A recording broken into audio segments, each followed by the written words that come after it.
Isang malakas na kalabog ang pumunit sa masayang halakhakan. Natigil ang lahat. Ang tugtugin, ang kwentuhan, ang matinis na tawanan ng mga bata. Sa isang iglap, ang tanging maririnig na lang sa loob ng bahay ni si Celeste Reyes ay ang sabay-sabay na paghinga ng kanilang mga bisita. Lahat ng mga mata ay napako sa isang sulok ng sala, kung saan nakatayo kanina ang 5 nagkakagulong 8 taong gulang. Ngayon, 4 na lang sila. Bago pa man maintindihan ng isip ni Celeste ang nakikita ng kanyang mga mata, ang puso niya, ang puso ng isang ina, ay alam na. Ethan! Ang sigaw na iyon ay hindi nanggaling sa kanya, kundi kay Arian, ang panganay sa quintuplets. Ngunit ang sigaw na iyon ang nagpabalik sa ulirat ni Celeste. Binitawan niya ang hawak na slice ng cake at tumakbo. Hindi niya ininda ang mga nabunggo niyang upuan o ang mga paumanhin ng mga bisitang napapahawi sa kanyang daraanan. Doon, sa sahig, sa tabi ng mga nagkalat na regalo at mga pira-pirasong konfeti, nakahandusay ang kanyang bunso. Si Ethan. Maputla ang mga labi nito at nakapikit ang mga mata. Ilang segundo lang ang nakalipas, naroon pa silang 5 sa harap ng isang malaking chocolate cake. 5 magkakamukhang anghel na sabay-sabay hinipan ang 8 kandila. Ang bawat tawa nila ay musika sa pandinig ni Celeste. Ang bawat ngiti ay nagpapawi sa lahat ng kanyang pagod. Sa 8 taon, mag-isa niyang itinaguyod ang 5 biyaya ng Diyos sa kanya. 8 taon ng puyat, ng hirap, ng sakripisyo. At sa bawat sandaling tulad nito, alam niyang lahat ng iyon ay sulit. Sila ang mundo niya. Ang lahat-lahat sa kanya. Ngayon, ang isa sa kanila ay nasa sahig, hindi gumagalaw. Tumawag kayo ng ambulansya, sigaw ng isang kamag-anak. Ngunit bago pa may makakilos, ang Iggy Reyes sa pagkatao ni Celeste ang unang kumilos. Lumuhod siya sa tabi ng anak. Nanginginig ang mga kamay niya, ngunit pilit niyang pinatatag ang mga ito. Check for breathing. Inilapit niya ang kanyang pisngi sa ilong ni Ethan. May hangin. Mahina, pero mayroon. Check for pulse. Idinikit niya ang 2 daliri sa lig nito. Kumakabog. Mabilis at mahina. Diyos ko, anak ko. Binuhat niya si Ethan. Ang gaan. Napakagaan ng kanyang bunso. Ako na ang magdadala sa kanya, sabi niya sa lahat. Ang boses ay kalmado at puno ng otoridad na kabaligtaran ng nagwawalang takot sa loob ng kanyang dibdib. Eliana, Enzo, Erin, Arian, dito lang kayo kay tita nyo. Hindi na niya nilingon ang 4 na anak na umiiyak na sa takot. Tumakbo siya palabas, patungo sa kanyang sasakyan, habang yakap-yakap ang walang malay na si Ethan. Ang dating masayang kaarawan ay naging isang bangungot. Ang amoy ng antiseptic. Ang malamig na simoy ng aircon. Ang pamilyar na tunog ng mga makina sa ospital. Ito ang mundo ni Celeste. Dito siya komportable.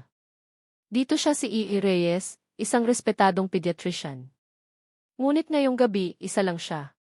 Isa siyang ina na naghihintay sa labas ng emergency room habang ang anak niya ay nasa loob. Celeste, tawag ng isang pamilyar na boses. Si Ben Alcaraz, isang kaibigan at oncologist.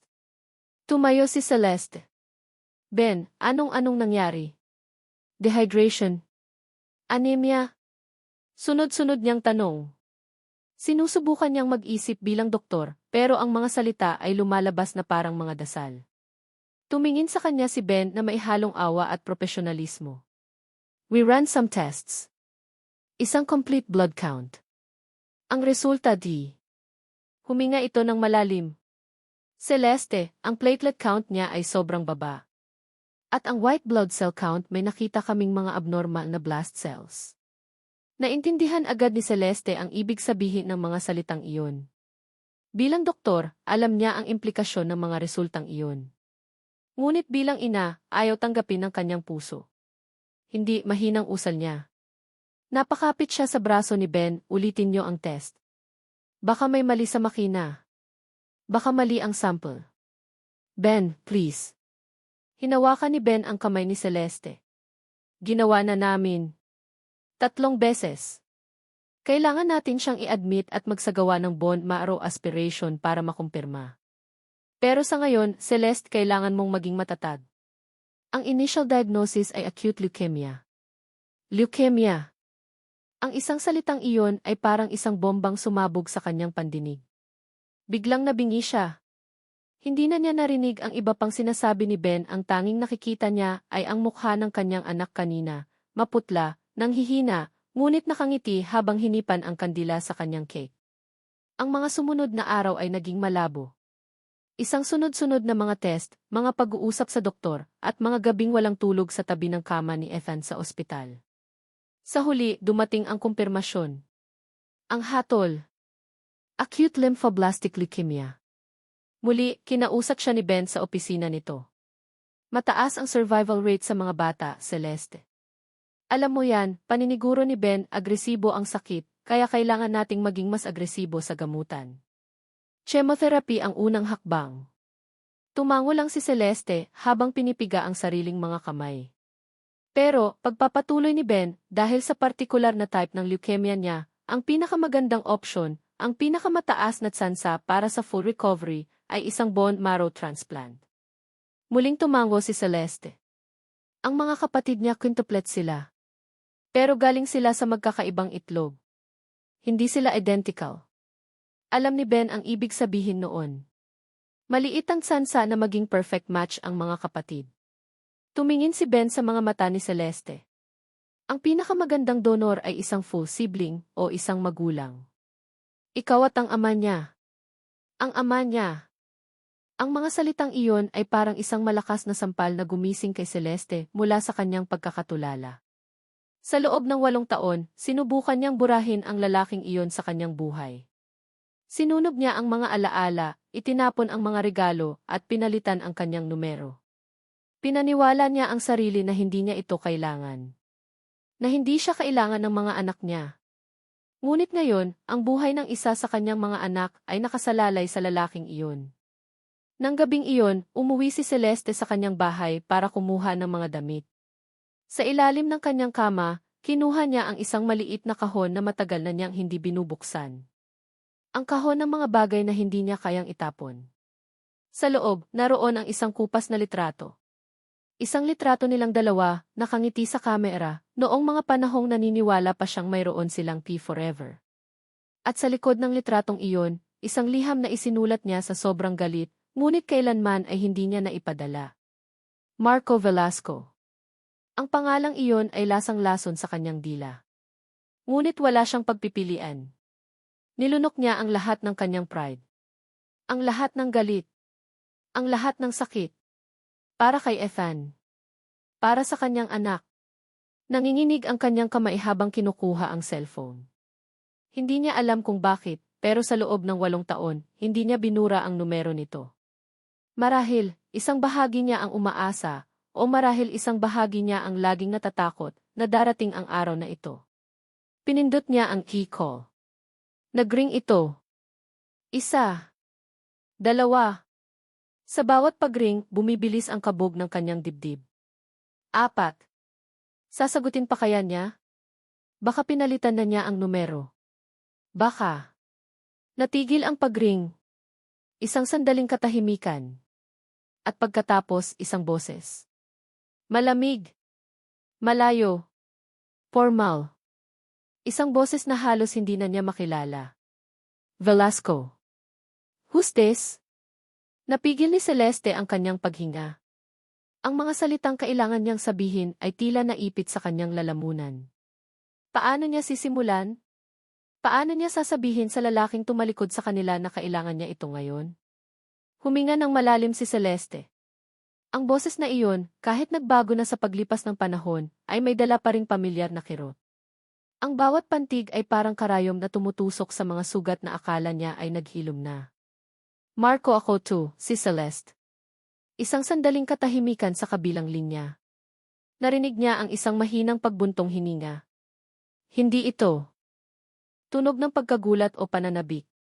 Ito ay tunog ng inis. Celeste, sabi nito, at sa pagkakataong ito, may bahid ng pagkayamot sa boses. It's been, almost 9 years. Anong kailangan mo? Walang paligoy-ligoy. Walang kumusta ka na? Walang kahit anong bakas ng lalaking minsan niyang minahal. Isang business transaction. Iyon ang turing nito sa kanya. Muling nilunok ni Celeste ang kanyang pride. Kailangan kitang makausap. Importante. Tungkol sa atin. Isang pagtawa. Isang maikli at mapaklang pagtawa ang narinig niya. Walang tayo, Celeste. Matagal nang wala. Busy akong tao. Kung ano man yan, sabihin mo na. Hindi pwede sa telepono, giit ni Celeste, ang boses ay nagsimula ng manginig. Marco, pakiusap. Para sa buhay at kamatayan ito. Natahimik muli ang kabilang linya. Marahil, ang mga salitang iyon ay sapat na para makuha ang atensyon nito. Fine, sabi nito sa wakas. Bukas. Lunch. Sa Elysiel. 12 noon sharp. Huwag kang mahuhuli. At ibinaba nito ang tawag. Hindi man lang siya hinayaang sumagot. Kinabukasan, naroon si Celeste sa Elysiel, isang restaurant na napakataas, kapwa sa lokasyon at sa presyo. Ang mga bintanang salamin mula sahig hanggang kisame ay nagpapakita ng tanawin ng buong lungsod, isang mundong napakalayo sa mga pader ng ospital at sa magulong bahay niya. Pakiramdam niya ay isa siyang dayuhan dito, lalo na nang makita niya si Marco na naglalakad palapit. Naka-Amerikana ito na halatang mahal, may mamahaling relo sa pulso, at may aurang hindi na ang dating Marco na estudyante, kundi si Eve Velasco, ang si. Ang ngiti nito ay kasing lamig ng hangin mula sa aircon. Celeste, bati nito, naupo sa tapat niya nang hindi man lang siya tinutulungang umupo. So, ano itong life and death matter na sinasabi mo? Ang pagiging prangka nito ay parang isang sampal. Nawala ang lahat ng inihanda niyang sasabihin. Sa huli, ang boses ng isang desperadong ina ang lumabas. May mga anak ako, Marco. 5. Bahagyang itinaas ni Marco ang isang kilay, tila naiinip. I know. Nakita ko sa social media ng mga kamag-anak mo. Congratulations. Mukha silang masaya. Anong kinalaman ko dyan? Napakagatlabi si Celeste. Ang bunso si Ethan may sakit siya. Pilit niyang pinatatag ang kanyang boses, nilalabanan ang panginginig. May leukemia siya. Walang nagbago sa ekspresyon ni Marco. Walang awa. Walang pagkagulat. Tanging isang blankong pagtitig. He needs a bone marrow transplant, pagpapatuloy ni Celeste, ang bawat salita ay parang bubog na sumusugat sa kanyang lalamunan. Sinabi ng mga doktor na ang pinakamagandang donor ay isang magulang. Ako o ikaw? Marco, kailangan ka ng anak mo. Doon lang nagbago ang ekspresyon ni Marco. Isang ngisi ang unti-unting gumuhit sa kanyang mga labi. Sumandal siya sa upuan, ipinagsalikop ang mga kamay sa ibabaw ng mesa.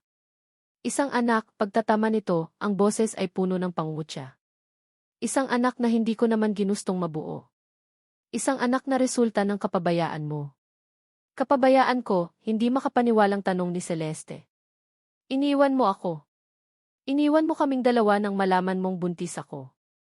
At iyon ang pinakamagandang desisyon na ginawa ko, malamig na sagot ni Marco. Tingnan mo ako ngayon, Celeste. Matagumpay. May asawa. May maayos na buhay. Bakit ko guguluhin yan para sa isang pagkakamali ng nakaraan? Ang pag-asa na daladala ni Celeste papunta roon ay unti-unting naupos, napapalitan ng nag-aapoy na galit. Hindi siya pagkakamali. Anak mo siya. May karapatan siyang mabuhay at may responsibilidad ka. Dito na tumawa si Marco. Isang tawang malakas at walang pakialam na nagpalingon sa ilang mga customer sa kanila. Ang tawang iyon ang tuluyang pumatay sa natitirang pag-asa sa puso ni Celeste. Responsibilidad, ulit nito, pinupunasan ang isang katang-isip na luha sa gilid ng kanyang mata. Celeste, Celeste. Napaka-inosente mo pa rin. Tumayo si Celeste, nanginginig sa galit at kahihiyan. Hayop ka. Wala kang puso. Hindi, sabi ni Marco, biglang nagseryoso ang mukha. Humilig ito pasulong, ang mga mata ay nanlilisik. Matalino lang ako. At matagal ko nang alam ang isang bagay na hanggang ngayon ay hindi mo pa rin alam. At ano iyon, hamon ni Celeste? Ang mga sumunod na salita ni Marco ay ibinulong nito na parang isang sikreto. Ngunit ang bigat nito ay parang isang bombang sumabog sa buong pagkatao ni Celeste. Impossible, Celeste. Imposibleng ako ang ama ng mga anak mo, sabi nito, ang bawat salita ay mabagal at malinaw. Dahil bago pa ang gabing iyon na pinagsaluhan natin, baog na ako. Medical fact. Resulta ng isang sakit noong teenager pa lang ako. Kaya paano ko sasabihin sa'yo? Hindi ko pwedeng aminin na hindi ako tunay na lalaki. Kaya nang sinabi mong buntis ka, ginamit ko iyon bilang pagkakataon para lumayo. Natigilan si Celeste. Ang mundo niya ay biglang tumigil sa pag-ikot. Ang mga tunog sa paligid, ang kubyertos, ang mahinang tugtugin, ang usapan ng mga tao, ay biglang nawala. Baog. Hindi siya ang ama. Ang buong pundasyon ng kanyang buhay sa nakalipas na 9 na taon, ang galit, ang sakit, ang pagiging isang martir na ina na iniwan ng ama ng kanyang mga anak, lahat ay gumuho sa isang iglap. Ang lalaking kinamuhian niya sa loob ng halos 1 dekada ay hindi pala ang dahilan ng kanyang pagdurusa. Hindi niya alam kung paano siya nakaalis sa restaurant. Hindi niya maalala ang pagmamaneho pa uwi. Ang alam lang niya, nasa loob na siya ng kanyang kwarto, nakaupo sa sahig, tulala. Ang mga mata niya ay tuyo. Masyadong malaki ang pagkabigla para sa mga luha. Kung hindi si Marco, sino? Ang tanong ay umalinggaw sa kanyang isipan na parang isang sirang plaka. Sino? Ang mga mata niya ay napadako sa maliit na kahon na muli niyang binuksan. Nanginginig ang kamay na kinuha niya ang mga laman nito, hinahalungkat ang mga piraso ng isang buhay na akala niya ay kilala niya. At doon, sa ilalim ng lahat, may isa pang litrato. Hindi ang litrato nilang dalawa ni Marco. Isa itong litrato mula sa isang college party. Masaya siya roon, tumatawa. Nasa tabi niya si Marco, nakaakbay. At sa kabilang tabi niya may isa pang lalaki. Nakangiti rin. Isang ngiting mabait at tahimik. Si Elijah Santos. Ang best friend ni Marco. Isang pira-pirasong alaala ang biglang pumasok sa kanyang isip, malabo at magulo na parang isang lumang pelikula. Ang gabing iyon. Sobrang dami nilang nainom. Nag-away si Marco at isang fraternity member at umalis ito ng galit na galit. Naiwan siyang umiiyak sa isang sulok. At may tumabi sa kanya. May nag-abot sa kanya ng panyo. May kumausap sa kanya hanggang sa ang kanyang mga hikbi ay naging tawa. Si Elijah. Ang mga piraso ay nagsimulang magdugtong-dugtong sa kanyang isipan, bumubuo ng isang larawang napakasakit tingnan. Nanginginig niyang hinawakan ang litrato, ang daliri ay dumadampi sa nakangiting mukha ni Elijah. Ang mabait. Ang tahimik. Ang laging nasa tabi-tabi lang. Ang matalik na kaibigan ng lalaking minahal niya. Hindi maaari, bulong niya sa sarili, habang ang mga luhang kanina pa niya pinipigilan ay nagsimula ng bumuhos, hindi dahil sa lungkot, kundi dahil sa isang bagong uri ng pagtataksil na mas masakit pa kaysa sa una. Ang huling tunog ng school bell ay hudyat ng kalayaan para sa mga bata. Ngunit para kay Elijah Santos, ito lang ang simula ng isa na namang mahabang hapon kasama ang kanyang mga multo. Habang isa-isang nagpapaalam ang kanyang mga grade 4 na estudyante sa isang public school sa Sta. Cruz, Laguna, isang pamilyar na bigat na naman ang dumagan sa kanyang dibdib. Isang bigat na kasama na niya sa paggising at pagtulog sa loob ng halos 9 na taon. Pinilit niyang humiti habang ginugulo ang buhok ng isa sa mga paborito niyang mag-aaral. Mag-ingat ka sa pag-uwi, Leo, sabi niya. Galingan mo sa practice ng math Kisby bukas. Opo, Sir Eli, masayang sagot ng bata bago tumakbo palabas ng silid-aralan. Naiwan siyang mag-isa sa katahimikan, kasama lang ang amoy ng chalk, dust at ang mga drawing ng mga bata na nakadikit sa pader. Pinagmasdan niya ang mga ito, mga bahay na may araw na nakangiti, mga pamilyang magkakahawak kamay. Simple. Masaya. Isang buhay na hindi para sa kanya. Napabuntong hininga siya at umupo sa kanyang mesa. Mula sa kanyang wallet, kinuha niya ang isang litratong luma, kupas, at tupi-tupi na sa mga gilid. Ang litratong iyon. Ang litrato nilang tatlo. Si Marco, mayabang ang pagkakaakbay. Si Celeste, napakaganda sa kanyang tawa. At siya, nasa gilid, masaya na ring nakikitingin lang. Kumusta ka na kaya, Celeste? Tanong niya sa sarili sa ika-1,000 pagkakataon. Sana masaya ka. Sana pinasaya ka niya. Isang malakas na kulog ang biglang gumulat sa kanya. Napatingin siya sa bintana. Ang kaninang maaraw na hapon ay biglang binalot ng madidilim na ulap. Parang ang langit mismo ay nakikidalamhati sa bigat na pasan niya. Bigla, may isang anino na tumigil sa may pintuan ng kanyang classroom. "Excuse me, hinahanap ko si Elijah Santos." Ang boses na iyon. Ang boses na iyon na sa panaginip na lang niya naririnig. Dahan-dahan niyang itinaas ang kanyang tingin. Nakatayo roon ang isang babae, basa ang buhok, dahil sa nagsisimulang ambon, ang dibdib ay umaalon sa mabilis na paghinga. Hindi na siya ang dalagang may malambot na mga mata sa litrato. Ang babaeng nasa harap niya ngayon ay hinubog ng panahon at ng sakit. Ang mga mata niya, ang mga matang minsan niyang nakitang puno ng tawa, ngayon ay nag-aapoy sa galit na kayang tumupok ng buong mundo. Napatayo si Elijah. Nalaglag ang hawak niyang litrato sa sahig. Celeste T. Naglakad ito papasok, ang bawat hakbang ay mabigat at puno ng paratang. Hindi nito pinansin ang paligid. Ang mga mata nito ay nakatutok lang sa kanya. "Sumama ka sa akin," utos nito, ang boses ay kasing lamig ng bumubuhos na ulan sa labas. "Mag-uusap tayo." Dinala siya nito sa likod ng lumang ifik ng eskwelahan, isang lugar na bihira ng puntahan ng mga tao. Doon, sa ilalim ng isang konkretong silong, habang ang ulan ay malakas na bumabagsak sa yero, hinarap siya ni Celeste. "Ikaw ba?" tanong nito, walang paligoy-ligoy. Ang isang tanong na iyon ay may dalang bigat ng siyam na taong kasinungalingan. Nag-iwas ng tingin si Elijah. "Si Celeste, anong sinasabi mo? Anong ginagawa mo dito?" "Huwag kang magkunwari," sigaw nito, ang boses ay pumiyok sa pinaghalong galit at sakit. Kinuha nito ang braso ni Elijah at pilit na pinaharap sa kanya. "Tumingin ka sa mga mata ko, Elijah. At sagutin mo ang tanong ko." Si Marco sinabi niyang hindi siya pwedeng magkaanak. "Kaya sabihin mo sa akin ang totoo. Ikaw ba ang ama ng mga anak ko?" Sa bawat salita, parang sinasaksak ang puso ni Elijah. Ang sikretong iningatan niya, ang sikretong unti-unting pumatay sa kaluluwa niya, ay narito na. Hinihingi ang katotohanan.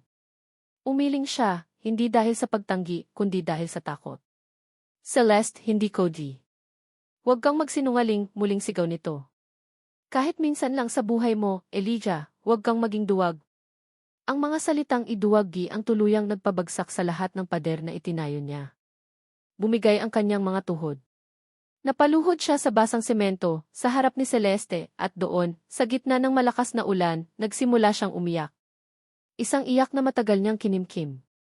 Isang iyak ng pagsisisi, ng takot, ng sakit. "Patawarin mo ako, Celeste," sabi niya sa pagitan ng mga hikbi. "Ako nga." Narinig niya ang isang pigil na paghinga mula kay Celeste. Ang katahimikan ay mas mabigat pa kaysa sa kanyang pag-amin. Ang gabing yon, pagpapatuloy ni Elijah, ang mga alaala ay bumabalik na parang isang bagyo. "Lasing tayo, pareho tayong nasasaktan dahil sa ginawa ni Marco, hindi ko sinasadya.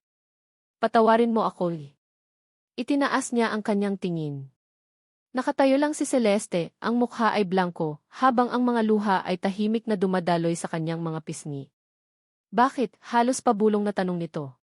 "Bakit hindi mo sinabi? Hinayaan mo akong kamuhian ang maling tao. Hinayaan mo akong mag-isa." "Bakit, Eli?" Dito na ikinuwento ni Elijah ang lahat. Kinabukasan, matapos ang gabing iyon, bago pa man niya matawagan si Celeste para humingi ng tawad, pinuntahan siya ni Marco. Alam na nito. At ginamit nito ang sikreto para sa isang malupit na banta. Sinabi niya sa akin, umiiyak na kwento ni Elijah, na kapag umamin ako, sisirain niya hindi lang ako, kundi pati ikaw. Ipapakalat niyang nilandi kita. Na isa kang babaeng nangaliwa sa best friend ng nobyo mo. Wawasakin daw niya ang reputasyon mo bago ka pa man maging doktor. Natakot ako, Celeste. Para sa'yo. Natakot ako. Naging duwag ako, patawarin mo ako. Isang malakas na sampal ang dumapo sa pisngi ni Elijah. Hindi dahil sa sakit ng sampal kaya siya napapikit, kundi dahil alam niyang nararapat lang ito sa kanya. Ang sakit, sabi ni Celeste, ang boses ay nanginginig sa galit. Ang sakit, hindi lang dahil nagsinungaling ka, kundi dahil naging duwag ka. Hinayaan mong diktahan ka ng takot. Hinayaan mong sirain ng isang tao ang buhay nating lahat dahil lang sa takot mo. Habang ako, mag-isang lumalaban para sa 5 bata, ikaw nagtatago sa anino ng kasalanan mo. Walang maisagot si Elijah. Lahat ng sinabi ni Celeste ay totoo. May sakit ang isa sa kanila, Elijah, sabi ni Celeste, ang galit ay napalitan ng pait. May leukemia ang anak natin. At kailangan niya ng tulong mo. Ang mga salitang iyon ang lalong nagpaguho sa mundo ni Elijah. Anak natin. Gagawin ko ang lahat, mabilis niyang sabi, tumatayo at sinusubukang abutin ang kamay ni Celeste, ngunit umiwas ito. Kahit ano, Celeste. Ibubuwis ko ang buhay ko para sa kanya. Hayaan mo akong tumulong. Hindi bilang kapalit sa kasalanan ko kundi para sa anak natin. Tinitigan siya ni Celeste, ang mga mata ay puno pa rin ng galit, ngunit may isang bagong emosyon na lumitaw, isang malamig at matalas na determinasyon. Ang determinasyon ng isang inang gagawin ang lahat para sa kanyang anak, kahit pa ang ibig sabihin nito ay harapin ang multo ng kanyang nakaraan. Magpadna test tayo, malamig na sabi nito. Para lang sa bata. Para makasiguro. Pagkatapos nito, ayoko nang makita pa ang pagmumukha mo. Hawak ni Celeste ang isang puting sobre na parang isa itong bomba na anumang oras ay sasabog. Isang linggo. Isang linggo ng paghihintay na parang isang taon. Sa bawat araw na lumilipas, lalong nanghihina si Ethan. Sa bawat araw, lalo siyang kinakain ng tanong na alam na niya ang sagot, ngunit kailangan pa rin ang patunay. Pinunit niya ang sobre. Nanginginig ang kanyang mga kamay habang inilalabas ang nakatuping papel. Ang mga salita at numero ay lumalangway sa kanyang paningin, ngunit isa lang ang hinahanap ng kanyang mga mata. Probability of paternity, 99.9%. Hindi gaan ang naramdaman niya kundi bigat. Isang mabigat na katotohanan na parang batong dumagan sa kanyang dibdib. Totoo nga. Ang lahat ng kasinungalingan ay totoo. Ang lahat ng sakit na pinagdaanan niya ay nakasandal sa isang maling tao. Ipinikit niya ang kanyang mga mata. Wala na siyang panahon para sa galit. Wala nang panahon para sa pagsisisi. Ang tanging mahalaga ngayon ay si Ethan. Pinindot niya ang numero ni Elijah. Nagkita sila sa isang maliit na coffee shop na malayo sa ospital at sa bahay niya. Isang lugar na walang alaala. Isang lugar na neutral. Nauna siyang dumating, pinipili ang isang mesa sa pinakasulok, malayo sa mga tao. Nang dumating si Elijah, halatang hindi ito mapakali. Gusot ang polo nito at ang mga mata ay laging naghahanap ng kung ano sa paligid. Inilapag ni Celeste ang resulta ng IQ test sa mesa. Hindi na niya kailangang magsalita. Tiningnan ito ni Elijah, at nakita ni Celeste ang isang mabilis na kislap ng sakit sa mga mata nito bago ito tumango. Okay, sabi ni Celeste, ang boses ay kasing propesyonal ng isang doktor na nakikipag-usap sa pamilya ng pasyente. Confirmed na. Ang susunod na hakbang ay ang compatibility testing. Kailangan mong sumailalim sa isang serye ng mga pagsusuri para malaman kung pwede kang maging donor. Gagawin ko, mabilis na sagot ni Elijah. Kahit ano. Sabihin mo lang kung ano ang kailangan. Nagpatuloy si Celeste sa pagpapaliwanag ng proseso, ng mga panganib, ng mga posibilidad. Lahat ay teknikal. Lahat ay walang emosyon. Ito ang kanyang sandata. Ito ang pader na muli niyang itinayo sa pagitan nilang dalawa. Hanggat tungkol sa medisina ang usapan, kaya niya. Hanggat si E. Reyes ang kaharap nito at hindi si Celeste, magiging maayos ang lahat. Nang matapos siya, sandaling katahimikan ang namagitan sa kanila. Tanging ang tunog ng mga kutsara at tinidor at mahinang usapan sa paligid ang maririnig. Celeste, basag ni Elijah sa katahimikan, ang boses ay mahina. Kumusta na sila? Napakunot ang noo ni Celeste. Sinong sila? Ang mga bata, sabi nito, at sa unang pagkakataon, nagkaroon ng sinseridad ang boses nito na tumago sa pader na itinayo niya. Si Arian, seryoso pa rin ba? Si Eliana, mahilig pa rin bang mag-drawing? Si Enzo makulit pa rin ba? Natigilan si Celeste. Naaalala niya. Naaalala niya ang mga kwento ni Celeste tungkol sa personalidad ng bawat isa noong nasa tiyan pa lang niya. Hindi niya inaasahan iyon. Bago pa siya makasagot, nagpatuloy si Elijah. Hindi mo kailangang sagutin. Ang gusto ko lang sabihin habang naghihintay tayo, gusto ko sanang tumulong.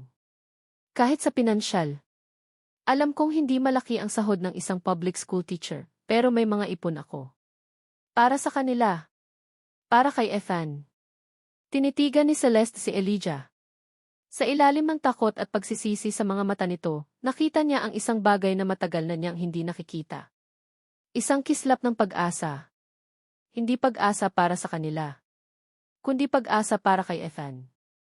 Isang ama na, kahit duwag, ay gustong gawin ang tama para sa kanyang anak. Tumango siya. Titingnan natin, sabi niya, at iyon na ang pinakamalambot na salitang binitawan niya mula nang magkita sila ulit. Umuwi si Celeste ng gabing iyon na may kaunting gaan sa dibdib. Isang maliit na butas ang nabuksan sa pader ng kanyang galit. Marahil, sa ngalan ni Ethan, posible silang magtulungan. Posible silang maging sibilisado. Iparada niya ang sasakyan sa garahe at pumasok sa tahimik na bahay. Ang mga bata ay nasa bahay ng kanyang ina para hindi sila masyadong maapektuhan sa nangyayari kay Ethan. Ang katahimikan ay dapat sana ay nakakapanatag, ngunit may kakaiba siyang naramdaman. Sa may pinto, sa sahig, may isang malaking brown na sobre. Hindi ito galing sa koreo. Wala itong selyo. May nag-iwan ito doon. Kinabahan siya. Dahan-dahan niyang dinampot ang sobre at pumasok sa loob. Nilolok ang pinto sa likuran niya. Nanginginig ang mga kamay niya habang pinupunit ito.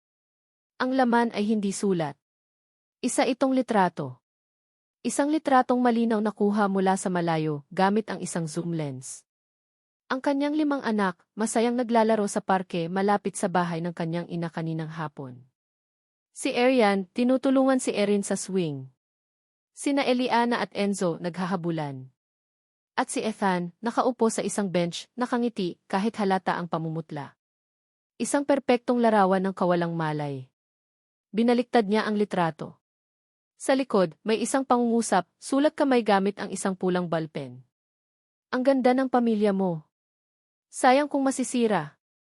Isang malamig na takot ang gumapang sa kanyang likuran, mas matindi pa sa takot na naramdaman niya noong nalaman niya ang sakit ni Ethan. Ito ay ibang klase ng takot. Ito ay banta. Bago pa man niya maproseso ang lahat, biglang tumunog ang kanyang cellphone. Isang unknown numbered ang lumabas sa screen. Sinagot niya ito, nanginginig ang boses. Hello? Katahimikan sa kabilang linya. Pagkatapos, isang boses na matagal na niyang hindi naririnig, ngunit kailanman ay hindi niya makakalimutan. Ang parehong malamig at aroganteng boses mula sa restaurant. Ang boses ni Marco. Akala mo ba tapos na? Tanong nito, ang boses ay kalmado ngunit puno ng lason. Akala mo ba hahayaan kitang guluhin ang perpekto kong buhay at ilabas ang mga baho ng nakaraan? Nagkakamali ka, Celeste. Marco, anong ginagawa mo? Nanginginig na tanong ni Celeste, napatingin sa litratong hawak niya. Huwag mong idamay ang mga anak ko. Isang mahinang tawa ang narinig niya. Hindi pa ako nagsisimula. Ito ay isang paalala lamang. Isang paalala na kaya kong kunin ang lahat sa'yo. Kaya kung ako sa'yo, itigil mo na tong kahibangan mo. Kalimutan mo si Elijah. Kalimutan mo na ang nangyari. Dahil sa susunod na gumawa ka ng hakbang na hindi ko magugustuhan, baka hindi na lang litrato ang ipadala ko. Ibinaba ni Celeste ang telepono, nanginginig sa takot at galit. Napasandal siya sa pader, humihingal na parang tinakbo niya ang 1 milya. Ang lalaking akala niya ay wala nang pakialam, ang lalaking naghugas kamay sa lahat, ay isa palang ahas na naghihintay lang ng tamang pagkakataon para manuklaw. Ang kaunting pag-asa na naramdaman niya kanina ay biglang naging abo. Ang problema niya ay hindi na lang ang sakit ni Ethan. Ang problema niya ay hindi na lang ang nakaraan nila ni Elijah. May bago siyang kalaban. Isang kalaban na masama, makapangyarihan, at gagawin ang lahat para protektahan ang kanyang mga kasinungalingan. Napatingin siya sa bintana, sa madilim na kalye sa labas. Pakiramdam niya ay may nagmamasid sa kanila mula sa dilim. Pakiramdam niya, hindi naligtas ang kanyang mga anak. At lahat ng ito ay dahil sa isang desisyon, ang desisyong hukayin ang nakaraan para iligtas ang hinaharap. Ang pintuan ng bahay ni Celeste ay parang isang portal patungo sa isang buhay na dapat sana ay sa kanya. Bago kumatok, huminga muna ng malalim si Elijah, pinapakalma ang sariling puso na kumakarera sa loob ng kanyang dibdib. Sa likod ng pintong ito ay ang 5 maliliit na dahilan kung bakit siya narito. Ang kanyang mga anak. Pinagbuksan siya ni Celeste. Ang mga mata nito ay pagod, ngunit may kontrol. Pumasok ka, sabi nito, ang boses ay mahina at walang emosyon. Tulog pa si Ethan. Pero gising na ang apat. Pumasok si Elijah sa isang sala na puno ng mga laruan at mga libro. Ang hangin ay amoy gatas at baby powder, kahit 8 taon na ang mga bata. Ito ang amoy ng isang tahanan. Isang bagay na kailanman ay hindi niya naranasan. At doon, sa gitna ng sala, nakaupo sa sahig ang 4 na pares ng matang sabay-sabay na tumingin sa kanya. 4 na magkakamukhang mukha na may iba't ibang ekspresyon. Si Eliana, ang artist, ay maihawak na krayola, ang mga matay puno ng kuryosidad. Si Enzo, ang makulit, ay ngumiti agad sa kanya. Si Erin, ang mahiyain, ay nagtago sa likod ng kapatid.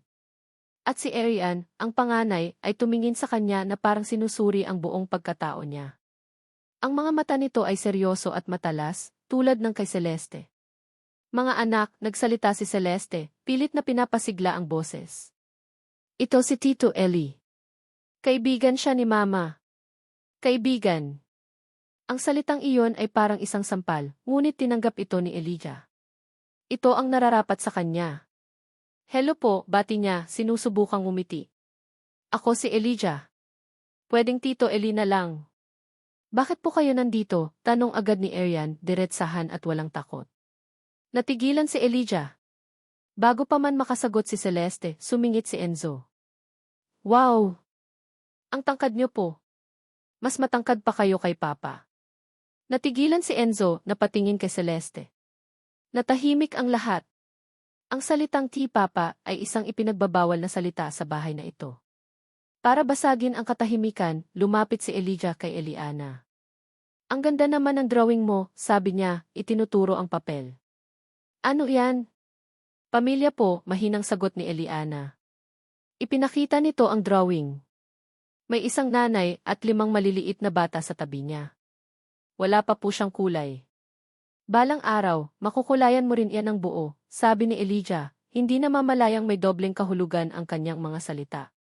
Sa sumunod na, ng kotse-kotsehan. Ngunit sa bawat galaw niya, ramdam niya ang mga mata ni Arian na nakabantay. At sa bawat tawa ng mga bata, isang kirot ang nararamdaman niya. Napakalapit niya sa kanila, ngunit napakalayo. Kinagabihan, habang pauwi siya, isang maliit na ngiti ang sumilay sa kanyang labi. Mahirap, pero possible. Marahil, sa paglipas ng panahon, matatanggap din siya ng mga bata. Marahil, may pag-asa pa. Ngunit ang pag-asang iyon ay hindi nagtagal. Kinabukasan, pagdating niya sa eskwelahan, sinalubong siya ng prinsipal, si Jen Ocampo, isang matandang babae na kilala sa pagiging istrikto. Ang mukha nito ay seryoso. Santos sa opisina ko. Ngayon din ni. Sa loob ng opisina, inilapag ni Jen Ocampo ang isang sobre sa mesa. May nagpadala nito sa eskwelahan. Isang anonymous na sulat. Binuksan ito ni Elijah. Ang laman ay isang typewritten na liham. Para sa kaalaman ng lahat, ang guro ninyong si Elijah Santos ay may masamang intensyon.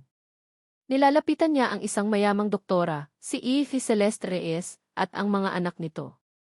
Nagpapanggap siyang isang mabuting kaibigan, ngunit may madilim na balak para makuha ang pera ng pamilya. Mag-ingat sa isang ahas na nagbabalak kayong tupa. Nabitawan ni Elijah ang sulat. Nanlamig ang kanyang buong katawan. Si Marco. Ito na ang ganti niya. Santos, sabi ni Ian Ocampo, ang boses ay puno ng pag-aalala. Hindi ako naniniwala dito. Kilala kita. Pero kumakalat na ang tsismis sa mga kapwa-guro. Kailangan mong ayusin ito. Hindi na niya tinapos ang klase. Nagpaalam siya sa prinsipal at dali-daling nagmaneho papunta sa bahay ni Celeste. Ang pag-asa niya kahapon ay napalitan ng purong sindak. Naabutan niya si Celeste sa labas ng bahay, halatang balisa rin. May hawak itong kaparehong sobre. Nakatanggap din ako, sabi ni Celeste, ang boses ay nanginginig sa takot. Iniwan sa gate. Celeste, si Marco ang may gawa nito, sabi ni Elijah. Sinimulan na niya. Pero lalabanan ko siya. Hindi ako natatakot. Hindi ka natatakot, tumaas ang boses ni Celeste, ang takot sa mga mata niya ay napalitan ng galit. Pero ako, takot na takot ako, Elijah. Hindi lang reputasyon ko ang nakasalalay dito. Buhay ng mga anak ko. Paano kung hindi lang sulat ang ipadala niya sa susunod? Paano kung totohanin niya ang banta niya? Kaya nga kailangan nating lumaban, giit ni Elijah. Kung magpapadala tayo sa takot, panalo na siya. Lumaban, tumawa si Celeste ng mapakla. Paano? Wala tayong laban sa kanya. Mayaman siya, makapangyarihan. Samantalang tayo. Ano nang panlaban natin? Ang katotohanan. Kaninong katotohanan, Ellie? Ang katotohanan na itinago mo sa loob ng 9 na taon dahil naging duwag ka. Ang mga salita ay tumago sa puso ni Elijah na parang mga punyal. Umiiyak na ngayon si Celeste. Ang mga luha ay hindi na dahil sa galit, kundi dahil sa kawalan ng pag-asa. Sinabi ko na, di ba? Panganib ang dala mo. Mula nang bumalik ka, hindi na kami natahimik. Ayoko na. Hindi ko na kaya. Humarap ito sa kanya, ang mga mata ay puno ng sakit at pakiusap. Lumayo ka muna, Elijah. Pakiusap. Celeste, hindi. Hindi ko kayo pwedeng iwan, nagmamakaawang sabi ni Elijah. Hindi mo kami iniiwan. Pinoprotektahan mo kami, sigaw nito. Kapag nakita niyang wala ka na, baka tigilan na niya kami. Bumalik ka na lang kapag kailangan na ang transplant. Pero hanggang doon na lang yon. Walang nagawa si Elijah kundi tumango. Ang bawat salita ni Celeste ay isang pako na ipinupukpok sa kabaong ng kanyang mga pangarap. Natalo siya. Natalo sila. Nanalo si Marco. Umalis si Elijah, wasak ang puso. Naglakad siya palayo sa bahay na iyon, sa pamilyang iyon, habang nagsisimulang bumuhos ang malakas na ulan na parang nakikidalamhati sa kanya. Mula sa kanto, lumingon siya. Sa bintana ng ikalawang palapag, nakita niya ang anino ng 4 na bata, nakadungaw. Ang kanyang mga anak. Napakalapit, pero parang milya-milya na ang layo. Sumakay siya sa kanyang kotse, basang-basa ng ulan at ng sariling mga luha. Ang bigat sa kanyang dibdib ay mas matindi pa kaysa dati. Wala na. Tapos na ang lahat. Sa gitna ng kanyang pagluluksa, biglang nag-vibrate ang kanyang cellphone. Isang text message. Mula sa isang lumang kaibigan sa kolehiyo na marunong sa computer. Ellie, naalala mo yung lumang hard drive mo na pinaparecover mo sa akin dati? May nakita yata akong dapat mong makita. Ang tawag ay dumating sa kalagitnaan ng gabi. Isang tawag na kinatatakutan ni Celeste sa bawat minutong lumilipas. Celeste, si Bento, ang boses ng kaibigang doktor ay seryoso at apurahan. Nasa ospital kami. Biglang tumaas ang lagnat ni Ethan at nagkaroon ng infection. Hindi maganda ang reaksyon niya sa huling chemo. Kailangan na nating gawin ang transplant. Sa lalong madaling panahon. Ang sahig ay tila gumuho sa ilalim ng mga paa ni Celeste. Pupunta na ako, sabi niya, sinusubukang panatilihing kalmado ang boses para hindi magising ang mga anak niya sa kabilang kwarto. Habang nagmamaneho siya papuntang ospital sa ilalim ng dilim, iisang tao lang ang nasa isip niya. Elijah. Kailangan niya si Elijah. Sa kabila ng lahat, sa kabila ng takot niya kay Marco, ang buhay ni Ethan ang nakataya. Wala na siyang pakialam sa mga banta. Tinawagan niya ito. Sa pangatlong ring, sumagot ito, ang boses ay tunog gising na gising. Celeste? Si Ethan, sabi ni Celeste, ang boses ay basag na. Kailangan ka na niya, Ellie.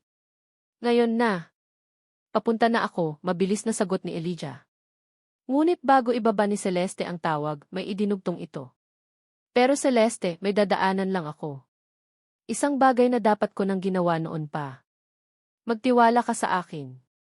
Hindi naintindihan ni Celeste ang ibig sabihin nito, ngunit wala na siyang oras para magtanong.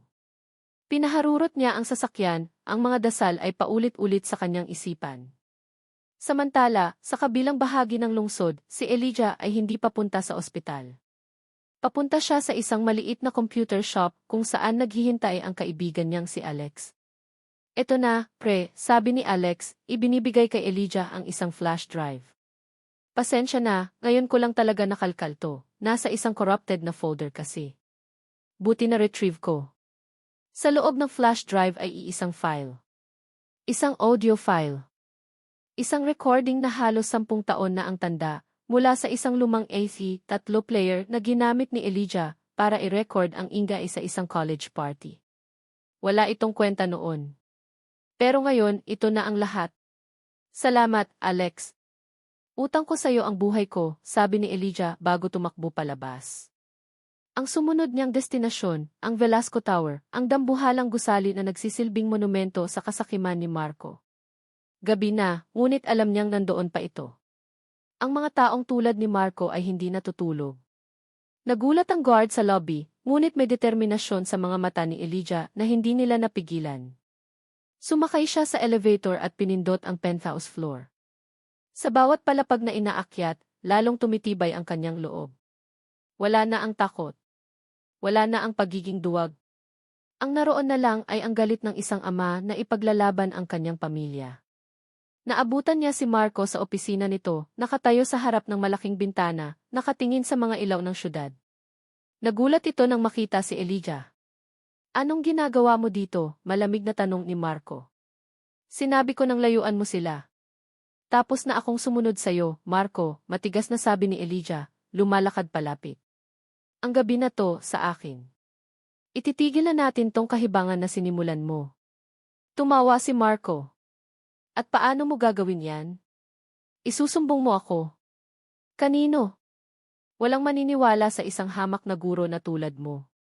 Hindi sumagot si Elijah. Mula sa kanyang bulsa, kinuha niya ang kanyang cellphone at isang maliit na Bluetooth speaker. Ikinonekta niya ito. Ano yan? Makikinig tayo ng music, ng uyam na tanong ni Marco. Pinindot ni Elijah ang play. Sa una, puro ingay lang ng party ang maririnig. Tawanan, malakas na tugtog. Pero, maya-maya, isang boses ang naging malinaw. Isang boses na lasing at nagyayabang. Ang boses ni Marco. Tare, tignan mo yung dalawang yon, sabi ng boses ni Marco sa recording. Si Celeste, patay na patay sa akin. At si Eli, ang aso kong sunod-sunuran. Tingnan mo.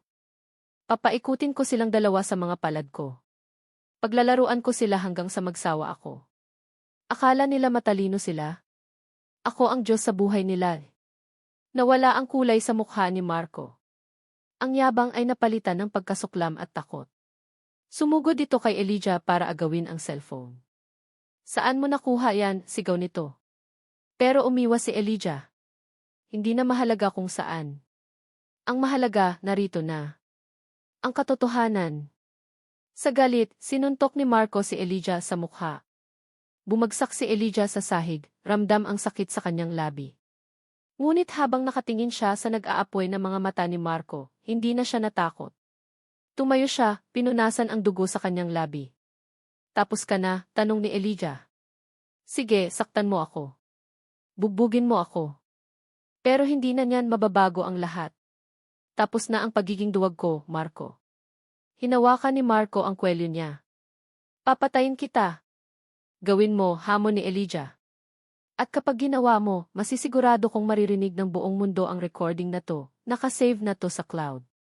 Nakaschedule ng i-email sa lahat ng media outlets, sa board of directors mo, at sa asawa mo, kapag may nangyaring masama sa akin. Binitawan siya ni Marco na parang napaso.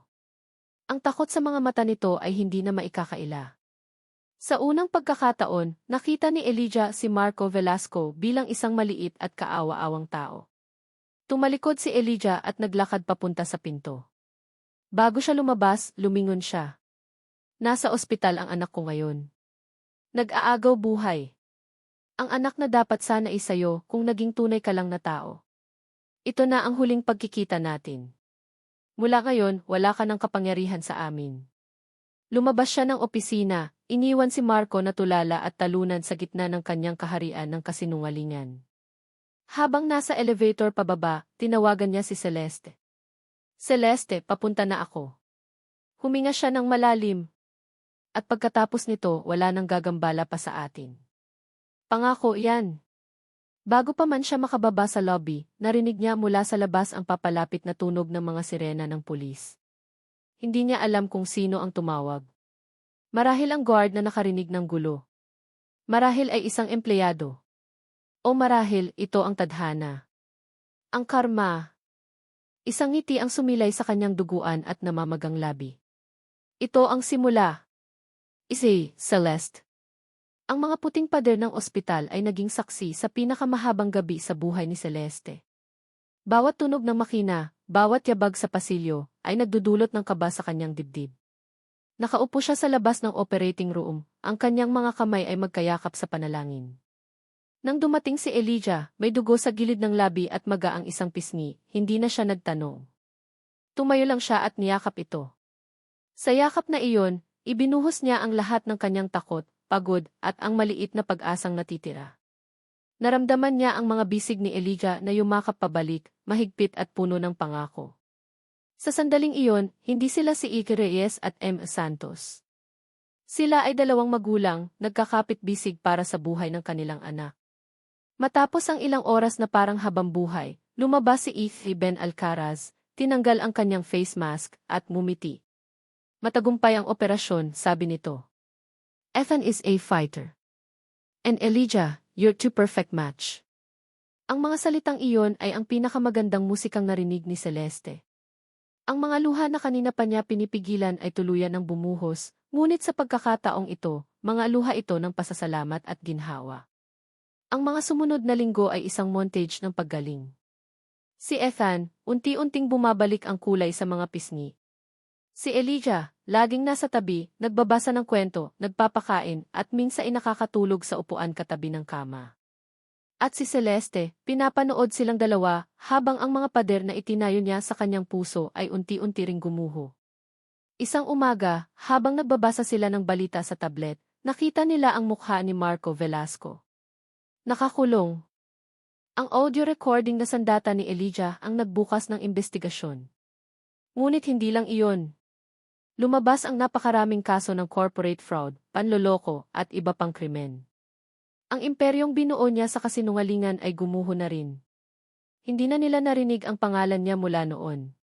Nang makalabas si Ethan sa ospital, isang bagong hamon ang kanilang hinarap, ang pagbuo ng isang pamilya.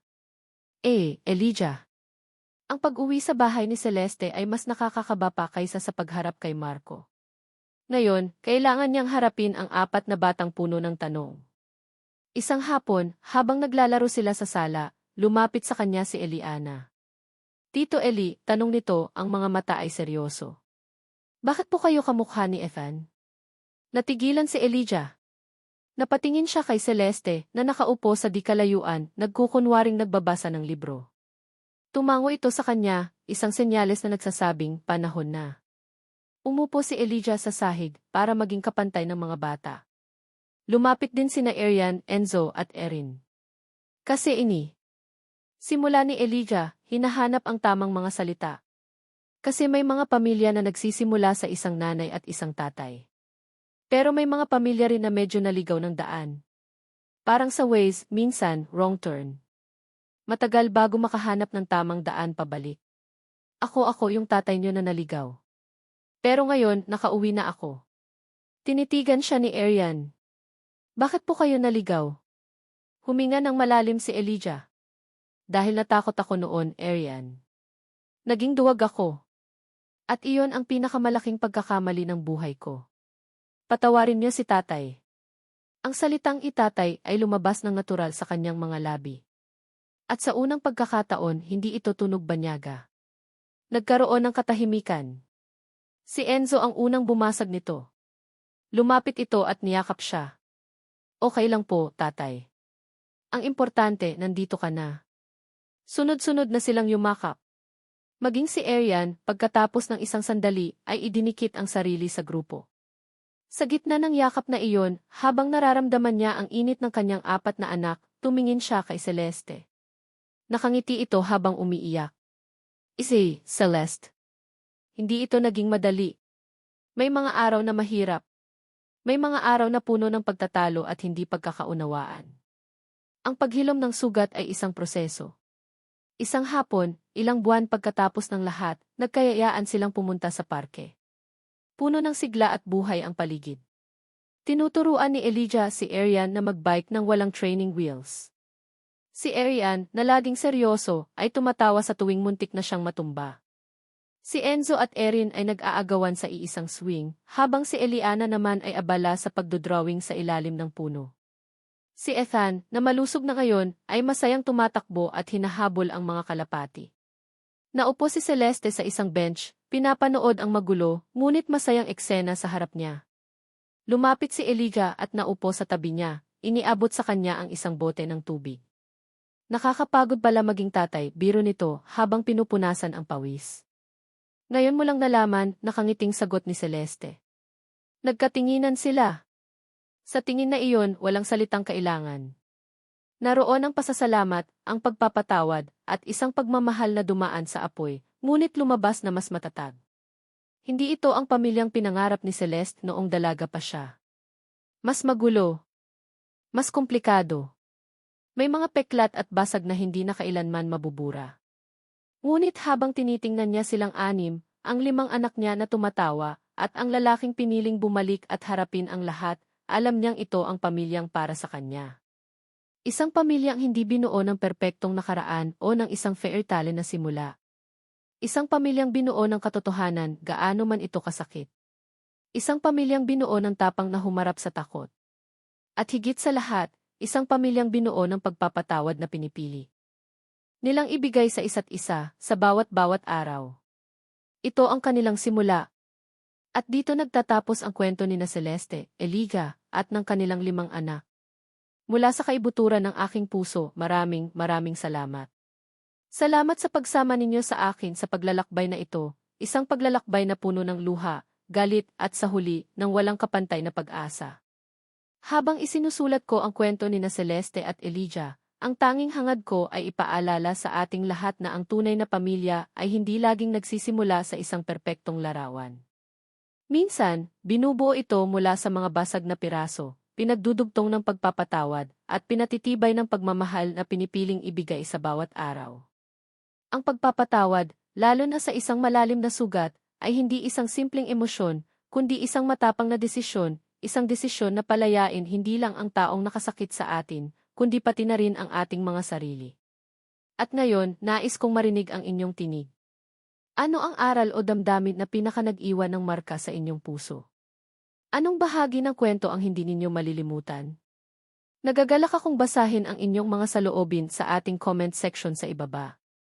Hanggang sa muli nating pagsasama sa susunod na kwentong ating bubuhayin at bibigyan ng damdamin.